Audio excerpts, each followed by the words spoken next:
ದೊಡ್ಡ ಮನೆ ಶಕ್ತಿ ನೆನಪು ಎಂದೆಂದಿಗೂ ಅಮರ.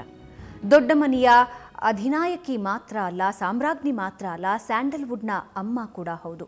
ಹಲವಾರು ನಟ ನಟಿಯರಿಗೆ, ತಾಂತ್ರಿಕ ವರ್ಗದವರಿಗೆ ಒಂದು ದೊಡ್ಡ ವೇದಿಕೆಯನ್ನ ಕಲ್ಪಿಸುವುದರ ಮೂಲಕ ಆಲದ ಮರದ ರೀತಿ ಬೆಳೆಸಿದವರು ಪಾರ್ವತಮ್ಮ ರಾಜ್ಕುಮಾರ್. ಇಂದು ಅವರು ನೆನಪು ಮಾತ್ರ, ಆದರೆ ಅವರ ಶಕ್ತಿ, ಅವರ ಧೈರ್ಯ, ಅವರ ಕೊಡುಗೆ ಇದೆಯಲ್ಲ, ಅದು ಎಂದೆಂದಿಗೂ ಅಜರಾಮರ.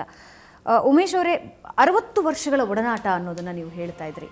ಆ 60 ವರ್ಷಗಳಲ್ಲಿ ನೀವು ಕಂಡಂತೆ ಪಾರ್ವತಮ್ಮ ಅವರ ಗುಣ ಮತ್ತು ವ್ಯಕ್ತಿತ್ವಗಳಲ್ಲಿ ಇಂದಿನ ಸಮಾಜಕ್ಕೆ ಹೊಂದಿಕೊಳ್ಬೇಕಾಗಿರುವಂತಹದ್ದು, ಕಲಿಬೇಕಾಗಿರುವಂತಹದ್ದು, ಪ್ರಮುಖವಾಗಿ ಹೆಣ್ಮಕ್ಕಳು ಏನು ಅಂತೀರಿ? ಅವರು ನಾನು ಕಂಡ ಹಾಗೆ ಆಗ ಹೇಗಿದ್ರು ಬದಲಾಗಲಿಲ್ಲ ಅವರು. ಸಾಮಾನ್ಯವಾಗಿ ಅವರು ರಾಜ್ಕುಮಾರ್ ಅವ್ರ ಜೊತೆಲಿದ್ದಾಗ, ರಂಗಭೂಮಿಲಿದ್ದಾಗ ಎಷ್ಟು ಕಷ್ಟಪಟ್ಟರು. ಆಮೇಲೆ ಪ್ರಾರಂಭದಲ್ಲಿ ಸಿನಿಮಾ ರಂಗಕ್ಕೆ ಬಂದಾಗ ಭಾಳ ಕಷ್ಟ ಇತ್ತು. ಅವಾಗ ಏನೇನು ಭಾಳ ಅಂದರೆ ಒಂದು ನೋಡಿ, ಅವರ ಮನೆಯಲ್ಲಿ ಯಾವಾಗಲೂ ಅಷ್ಟೇ ಅನ್ನ ಸಂತರ್ಪಣೆ ನಡೀತಾನೇ ಇತ್ತು ಅವ್ರ ಮನೆ, ಯಾವಾಗಲೂ ಅಷ್ಟೇ. ನಮ್ಮ ರಾಘಣ್ಣ ಹೇಳ್ತಾಯಿದ್ರು, ರಾಜ್ಕುಮಾರ್ ಅವ್ರಿಗೆ ಯಾವುದಾರೊಂದು ಪಿಕ್ಚರ್ ಅಡ್ವಾನ್ಸ್ ಬಂದರೆ ಮೊದಲು ಒಂದು 2 ಮೂಟೆ ಅಕ್ಕಿ ತಂದು ಮನೆಗೆ ಹಾಕ್ಬಿಡೋರು.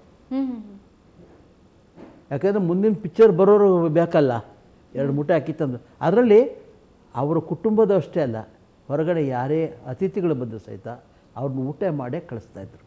ಊಟ ಮಾಡಿಸಿ ಆ ಸಂತೃಪ್ತಿ ಮಾಡಿ ಕಳಿಸ್ತಾಯಿದ್ರು. ಬದಲೇ ಆಗಲಿ ಅವಾಗಲೂ. ಯಾಕೆಂದರೆ ಅವರಿಗೆ ಪಾರ್ವತಮ್ಮನವ್ರಿಗೆ ತಮ್ಮ ಯಜಮಾನರು ಅವರು ಎಲ್ಲ ನಾಟಕದಲ್ಲಿದ್ದಾಗ, ಚಲನಚಿತ್ರದ ಪ್ರಥಮವಾಗಿ ಹೋದಾಗ ಸಾಕಷ್ಟು ಕಷ್ಟಪಟ್ಟಿದ್ದಾರೆ. ಆ ಕಷ್ಟಗಳು ಸಾಮಾನ್ಯವಾಗಿ ಒಂದು ಸ್ವಲ್ಪ ಏನೋ ಒಂದು ಲಕ್ಷ ರೂಪಾಯಿ ಬಂದುಬಿಟ್ರೆ, 1 ಕೋಟಿ ರೂಪಾಯಿ ಬಂದುಬಿಟ್ರೆ ಅವೆಲ್ಲ ಹಳೆ ಕಷ್ಟ ಎಲ್ಲ ಮರ್ತೋಗ್ಬಿಡುತ್ತೆ. ಯಾಕೆಂದರೆ ಬಿಸಿಲಲ್ಲಿ ನಿಂತದ್ದು ಒಂದು ತಣ್ಣಗೆ ನಿಂತಾಗ, ಮರದ ಕೆಳಗೆ ನಿಂತಾಗ ಆ ಬಿಸಿಲು ಮರ್ತೋಗ್ಬಿಡುತ್ತೆ ಅಲ್ವಾ. ಆ ಥರ ಇವರು ಮರೀಲಿಲ್ಲ, ಆ ಕಷ್ಟದ ದಿನಗಳನ್ನು ಮರೀಲಿಲ್ಲ. ರಾಜ್ಕುಮಾರ್ ಅವರು ಎಷ್ಟು ಕಷ್ಟಪಟ್ಟರು, ನಾವೆಷ್ಟು ಕಷ್ಟಪಟ್ಟರೆ ಅವ್ರ ಸಂಸಾರ ಸಾಕಕ್ಕೆ, ಅದೆಲ್ಲ ಮನಸ್ಸಿದ್ದಂಥ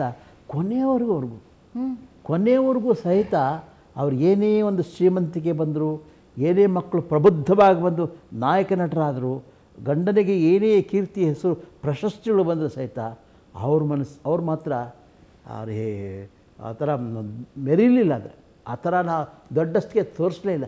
ಹಾಗೇ ಇದ್ರು ಪಾರ್ವತಮ್ಮನಂದರೆ, ಹಾಗೆ ಶಾಂತ ಸ್ವಭಾವದವರಾಗಿ, ಹಾಗೆ ನಗುಮುಖದವರಾಗಿ. ಅಂದರೆ ಅವ್ರು ನೋಡಿ, ಅವರು ಸಾಮಾನ್ಯವಾಗಿ ಕೋಪ ಮಾಡ್ಕೋಬೋದು. ಎಷ್ಟು ಅಂದರೆ ಅವ್ರ ಸಂದರ್ಭಗಳು ಹೇಗಿತ್ತು ಅಂದರೆ, ಒಂದು ಕಡೆ ಸಿನಿಮಾ ಪ್ರೊಡ್ಯೂಸ್ ಮಾಡಬೇಕು, ಇನ್ನೊಂದು ಕಡೆ ವಿತರಕರು, ಇನ್ನೊಂದು ಕಡೆ ಮನೆ ಸಂಸಾರ ಒಂದು, ಮತ್ತು ಇನ್ನೊಂದು ಕಡೆ ಆ ಕಲಾವಿದರನ್ನ ಇದು ಮಾಡಬೇಕು. ಇಷ್ಟೆಲ್ಲ ಜವಾಬ್ದಾರಿಗಳಿದ್ರು ಸಹಿತ ಅವ್ರು ಯಾವ ನಿದ್ದೆ ಮಾಡ್ತಿದ್ರು, ಏನು ಮಾಡ್ತಿದ್ರು ಗೊತ್ತಿಲ್ಲ. ಆದರೆ ಇಷ್ಟೆಲ್ಲ ಜವಾಬ್ದಾರಿಗಳನ್ನ ಯಾರ ಮನಸ್ಸಿಗೂ ನೋಯಿಸಿದಾಗೆ ಮಾಡ್ತಾಯಿದ್ರು. ಅದೇ ಒಂದು ದೊಡ್ಡ ಶಕ್ತಿ ಅಲ್ವೇ? ಎಸ್ ಲಹರಿವೇಲು ಅವರೇ, ಕೊಡುಗೈ ದಾನಿಯೂ ಹೌದು ಪಾರ್ವತಮ್ಮ ಅವರು ಅನ್ನೋದನ್ನ ನಾವು ಕೇಳಿದ್ದೀವಿ. ಅಂದರೆ ತಮ್ಮ ಸಂಸ್ಥೆಯ ಕೆಳಗೆ ಯಾರೇ ಕೆಲಸ ಮಾಡಿದ್ದು, ಕಷ್ಟ ಅಂತ ಬಂದವ್ರನ್ನ ಸುಮ್ಮನೆ ಕಳಿಸ್ತಾ ಇದ್ದವರಲ್ಲ, ಅವರ ಜೀವನಕ್ಕೆ ಒಂದು ಉಪಾಯ ಮಾಡುವಂಥವ್ರು ಅಂತ. ಆ ಗುಣದ ಕುರಿತಾಗಿ, ಅಂದರೆ ಎಲ್ಲ ಕಷ್ಟಗಳನ್ನು ನಿಭಾಯಿಸ್ತಾ ಮುಂದಕ್ಕೆ ಹೋಗ್ತಾ ಇತರರಿಗೂ ಸಹಾಯ ಮಾಡುವಂತಹ ಗುಣ. ಇವತ್ತು ಬೆಳಿಗ್ಗೆ ಮನೆಗೆ ಹೋದಾಗ ಲಾನಲ್ಲಿ ಸದಾಶಿವನಗರದಲ್ಲಿ PR ಹರೀಶು ಗೊತ್ತಿದೆಯಲ್ಲ ಸರ್, ಅಣ್ಣ ಮನೆಯವ್ರನ್ನ ಇಡೋರು, ನಾನು ಇಬ್ಬರು ನಿಂತ್ಕೊಂಡು ನಾನು ಮಾತಾಡೋಗಿ ಬಂದರು. ಅವ್ರು ಕೊಳೋ ಅಂತ ಅಳೋಕ್ಕೆ ಸ್ಟಾರ್ಟ್ ಮಾಡಿದ್ರು. ಅಮ್ಮ ಹೋಗ್ಬಿಟ್ರಣ್ಣ ಅಂತಂದ್ಬಿಟ್ಟು. ಪಾಪ ಇಲ್ಲಿಂದ ಅಂತರಾಳದಿಂದ ಎಷ್ಟೋ ಜನ ಹೋಗ್ಬಿಟ್ಟು ಕೇಳಿದ್ರಂತೆ, ಅಮ್ಮ ಈ PRO ಕೆಲಸ ನಾನು ಮಾಡ್ತೀನಿ, ಪತ್ರಿಕಾ ಸಂಪರ್ಕದ್ದು. ಇಲ್ಲಪ್ಪ, ಅವ್ನು ಮಾಡ್ತಾಯಿದ್ದಾನೆ, ಅವ್ನು ಹೊಟ್ಟೆಪಾಡು. ನಾನು ಬದುಕಿರೋ ತನಕ ಅವ್ರು ಮಾತ್ರ ಚೇಂಜ್ ಮಾಡೋದಿಲ್ಲ. ಚೇಂಜ್ ಮಾಡಲೇ ಇಲ್ಲ ಮೇಡಮ್. ಲೆಕ್ಕ ಹಾಕ್ಕೊಳ್ಳಿ, ನೀನು ಏನೇ ಕೆಲಸ, ನೀನು ಎಷ್ಟು ಕೆಲಸ ಮಾಡ್ತೀಯೋ ಅಷ್ಟು ಮಾಡಪ್ಪ, ನೀನು ನಿನ್ನ ಜೊತೆಲಿರು. ಯಾರನ್ನೂ ಬಿಟ್ಕೊಳ್ಳಿಲ್ಲ ಅವರು, ಯಾವುದೇ ಕಾರಣಕ್ಕೂ ಬಿಟ್ಕೊಳ್ಳಿಲ್ಲ. ಇವತ್ತು ಬೆಳಗಿನ ಎಕ್ಸಾಂಪಲು ಅವ್ನು ಬಂದು ಹತ್ತಿದ್ದು ನಾನು ಹೇಳ್ತಾ ಇದ್ದೀನಿ, ಹರೀಶ್ ಅವರು. ಸೊ ನನಗೆ ಒಂದು ಹಾಡು ಜ್ಞಾಪಕ ಬರುತ್ತೆ ಮೇಡಮ್, ಕುವೆಂಪು ಅವ್ರದ್ದು. ಓ ನನ್ನ ಚೇತನ ಆಗುನಿ ಅನಿಕೇತನ, ಎಲ್ಲಿಯೂ ನಿಲ್ಲದಿರು, ಮನೆಯನೆಂದು ಕಟ್ಟದಿರು, ಕೊನೆಯನೆಂದು ಮುಟ್ಟದಿರು, ಓ ಅನಂತವಾಗಿರು. ಆ ಹಾಡು ಆಪ್ಟಾಗಿದೆ ಮೇಡಮ್ ಅಮ್ಮವರಿಗೆ. ಓ ನನ್ನ ಚೇತನ ಆಗುನಿ ತಾವು ಅನಿಕೇತನರವರು. There is no replacement for amma. ಅಮ್ಮ ಅಂದರೆ ಅಮ್ಮ ಏನು ಬೇಕು ನೀವು ಪ್ರಪಂಚದಲ್ಲಿ ವಿ ಕ್ಯಾನ್ ಬೈ ಮೇಡಮ್ ತೊಗೊಬೋದು. ಅಮ್ಮನ್ನ ದುಡ್ಡು ಕೊಟ್ಟು ತೊಗೊಳಕ್ಕಾಗಲ್ಲ ಯಾರು. ಆಮೇಲೆ ಆ ಗತ್ತಿನ ನಡೆ, ಅವರ ನಿರ್ಧಾರವೂ ಕೂಡ ಅಷ್ಟೇ ಪ್ರಮುಖ. ಕೇಳಪಟ್ಟಂತಹ ವಿಷಯ, ಯಾವುದೋ ಒಂದು ಸಮಸ್ಯೆ ಆಗ್ತಾ ಇದ್ದಾಗ ಇಬ್ಬರು ಏನೋ ಮಾತಿನ ವಿವಾದಗಳು ನಡೀತಾ ಇದ್ರೆ ಪಾರ್ವತಮ್ಮ ಅವರು ಬರ್ತಿದ್ದಾರೆ ಅಂದರೆ ಗಪ್ಚುಪ್ ಆಗ್ತಿದ್ರಂತೆ. ಹೌದಾ? ಆಮೇಲೆ ಗಪ್ಚಿಪ್ ಆಗ್ತಾಯಿದ್ರು ಖಂಡಿತ. ಆಮೇಲೆ ಆಟೋಮೆಟಿಕ್ಕಾಗಿ ಅಲ್ಲಿ ನ್ಯಾಯನೂ ಹೆಂಗೆ ಸಿಕ್ಕೋದು ಅಂದರೆ ಯಾರು ಧರ್ಮ ಅಧರ್ಮನೇ ಧರ್ಮನೇ ಆ ರೀತಿ ನ್ಯಾಯ ಕೊಡೋರು. ಚಲನಚಿತ್ರ ವಾಣಿಜ್ಯ ಮಂಡಳಿಯಲ್ಲಿ ಏನೇ ಸಮಸ್ಯೆ ನಮ್ಮ ಚಿತ್ರೋದ್ಯಮದಲ್ಲಿ ಬಂದರೂ ಕೂಡ ದೊಡ್ಡ ಮನೆಗೆ ಹೋಗ್ಬಿಟ್ಟು ಒಂದ್ಸಲಿ ಮಾತಾಡಿ ಪ್ರಸ್ತಾಪ ಮಾಡಾದ್ಮೇಲೆ ಅಲ್ಲಿ ಏನು ಗ್ರೀನ್ ಸಿಗ್ನಲ್ ಸಿಗುತ್ತೋ ಹಂಗೆ ಆಗೋದು ಕ್ಲೀನಾಗಿ. ಯಾಕಂದರೆ ನ್ಯಾಯ ಸಿಗ್ತಾ ಇತ್ತು. ಇವಾಗ ಆ ನ್ಯಾಯ ಯಾರು ಕೊಡ್ತಾರೆ? ಇವಾಗ ಅದೊಂದು ದೊಡ್ಡ ಸಮಸ್ಯೆ. ನ್ಯಾಯ ಕೊಡೋರು ಅಣ್ಣವರಿದ್ದರು ಅವಾಗ. ಅದಾದಮೇಲೆ ಇವಾಗ ಅಕ್ಕವ್ರು ತೀರ್ಕೊಂಡ್ರು. So who is gone to give? ಆ ಗ್ಯಾಪನ್ನು ಯಾರು ಫಿಲ್ ಮಾಡ್ತಾರೆ? ಅದೊಂದು ದೊಡ್ಡ ಪ್ರಶ್ನೆ ಆಗಿದೆ.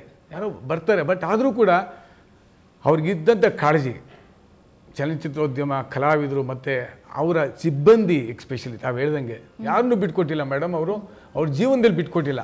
ಯಾವುದೇ ಕಾರಣಕ್ಕೂ ಕೂಡ ಅವರು ನನಗೆ ಗೊತ್ತಿರಂಗೆ ಹೆಲ್ಪ್ ಮಾಡಿದ್ದಾರೆ ಹೊರತು, ತೆಗೆದುಕೊಟ್ಟಿದ್ದಾರೆ ಹೊರತು, ಸ್ಯಾಕ್ರಿಫೈಸ್ ಮಾಡಿದ್ದಾರೆ, ತ್ಯಾಗ ಮಾಡಿದ್ದಾರೆ. ಆಮೇಲೆ ಅವ್ರ ಭಕ್ತಿಗೀತೆಗಳು ಅಂತಂದರೆ ಭಾಳ ಇಷ್ಟ ಮೇಡಮ್.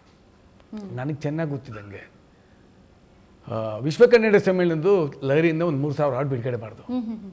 ಫೋನ್ ಮಾಡಿ ಹರೀಶ್ ಕೇಳಿಬಿಟ್ಟು, ಹರೀಶ್ ಫೋನ್ ಮಾಡಿ ಬೇಲೂರಿಗೆ ಹೇಳಿ ನನಗೆ ಆ 3,000 ಹಾಡ್ದು ಪ್ಯಾಕೆಟ್ ಕಳಿಸ್ಬೇಕಲ್ಲ. ನಾನೇ ತೊಗೊಂಡೋಗಿ ಕೊಟ್ಟು ಬಂದೆ. ದುಡ್ಡು ಅಮ್ಮ, ಏನಮ್ಮ ಇಷ್ಟು ದೊಡ್ಡ ಮಾತಾಡ್ತೀರಾ ನೀವು? 3,000 ರೂಪಾಯಿ ಇದು. ಪರವಾಗಿಲ್ಲಮ್ಮ, ಇನ್ನೂ ಒಂದು 5 ಕಳಿಸ್ತೀನಿ. ನಾನೆಲ್ಲ ಕೇಳ್ತೀನಿ ಕೂತ್ಕೊಂಡು. ನನಗೆ ಅಣ್ಣವರು ತೀರ್ಕೊಂಡಿದ್ರಾಗ.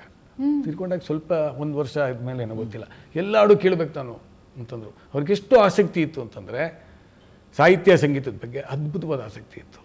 ಒಂದು ಅತ್ಯುತ್ತಮ ಅಭಿರುಚಿಗೆ, ಅತ್ಯುತ್ತಮ ಜೀವನ ಪ್ರೀತಿಗೆ, ದಕ್ಷತೆಗೆ, ಕ್ಷಮತೆಗೆ, ಹಾರ್ಡ್ ವರ್ಕ್, ಶ್ರಮಕ್ಕೆ ಒಂದು ದೊಡ್ಡ ಉದಾಹರಣೆ. ಆದರೆ ಇವತ್ತು ನಾವು ಅವ್ರನ್ನ ಕಳ್ಕೊಂಡಿದ್ದೀವಿ. ಆದರೆ ಅವರು ಬಿಟ್ಟು ಹೋಗಿರುವ ಆ ಶಕ್ತಿಗೆ ಕೊನೆ ಇಲ್ಲ, ಅದಕ್ಕೆ ಸಾವಿಲ್ಲ ಅನ್ನೋದಷ್ಟೇ ನಾವು ಹೇಳೋದಕ್ಕೆ ಸಾಧ್ಯ. ಇಬ್ಬರಿಗೂ ಧನ್ಯವಾದ ಚರ್ಚೆಯಲ್ಲಿ ಭಾಗಿಯಾಗಿದ್ದಕ್ಕೆ. ನಮಸ್ಕಾರ.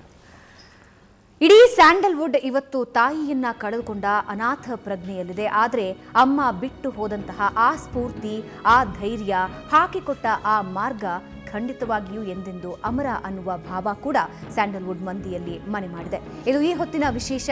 ನೇರ, ದಿಟ್ಟ, ನಿರಂತರ ಸುದ್ದಿಗಾಗಿ ನೋಡ್ತಾ ಇರಿ ಸುವರ್ಣ ನ್ಯೂಸ್.